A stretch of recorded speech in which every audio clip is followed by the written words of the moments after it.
Sir, what is 30A? 30A Bharat के संविधान में एक ऐसी धारा है,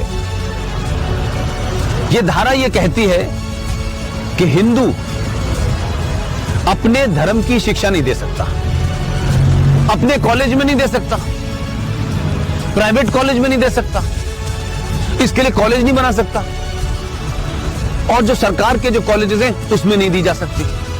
लेकिन एक धारा है 30, वो 30 धारा मुसलमानों को इस बात की इजाजत देती है कि वो अपनी मजहब की शिक्षा के लिए कॉलेज खोल सकते हैं, वो मदरसे चला सकते हैं, क्रिश्चियन अपने मदरसे चला सकते हैं, स्कूल इंस्टीट्यूशन चला सकते हैं, जहां वो अपने मजहब की शिक्षा दे सकते हैं। मेरा सवाल यह है, क्या संविधान के निर्माताओं को इस बात का बोध नहीं था कि सिम्मी जी, अगर आप अपने धर्म की शिक्षा आपको नहीं मिलेगी तो आप में संस्कार कहां से आएंगे, आप में फेथ कहां से आएगा, आप वेद क्या हैं, पुराण क्या है, कैसे जानेंगे अगर आपसे कहा जाए आपको यह नहीं पढ़ना है।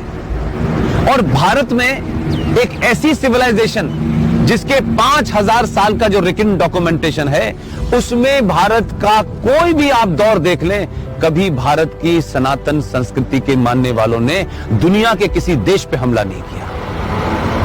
यह शब्द बलात्कार हमारी संस्कृति का हिस्सा नहीं था। ये घूंघट इसलिए नहीं था कि हमारे यहां था, हमको गलत नैरेटिव दिया क्या। ये भारत के अंदर जब मुगल शासक आए, उनका एक ही एजेंडा था कि जितने गैर मुस्लिम औरतें हैं उनका रेप करके उनकी नस्लों को सुधारना है। ये बलात्कार शब्द हमारे साहित्य का हिस्सा नहीं था, ये तलाक शब्द हमारे साहित्य का हिस्सा नहीं था। हमारी परंपरा और संस्कृति में 7 फेरे जीवन भर के लिए जाते हैं। इस्लाम में शादी is a contract between 2 people, it's a business. आपने शादी मुझसे की और शादी करने के कुछ दिन के बाद आपको लगा कि मैं रहना नहीं चाहती, तो बिजनेस कॉन्ट्रैक्ट है, आपने कॉन्ट्रैक्ट कैंसिल कर दिया। तो आर्टिकल 30A भारत के संविधान से हटना चाहिए। इस देश के 90 से 95 करोड़ हिंदुओं को उनका शास्त्र क्या कहता है, उनका वेद क्या कहता है, इसकी शिक्षा की इजाजत देनी चाहिए। और मंदिरों के ऊपर जो हिंदू पैसा चढ़ाते हैं, यह भी एक लॉ है जो नहीं पता देश को।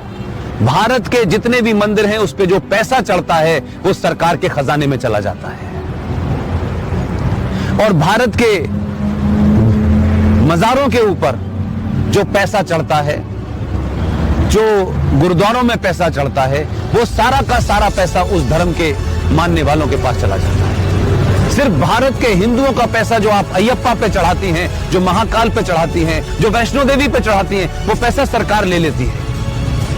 तो अगर भारत के मंदिरों पे चढ़ने वाले पैसे से भारत के लोग, हिंदू लोग, सनातनी लोग अपने विश्वविद्यालय खोलना चाहें कि हम सनातन की संस्कृति के बारे में बताएंगे, पुराणों को पढ़ाएंगे, तो उसकी भी छूट नहीं है। ये संविधान में 2 धाराएं एंटी हिंदू हैं, इनको समाप्त होना चाहिए। और मैंने कल भी घोषणा की है कि अगले 2 साल में इसके खिलाफ भी मैं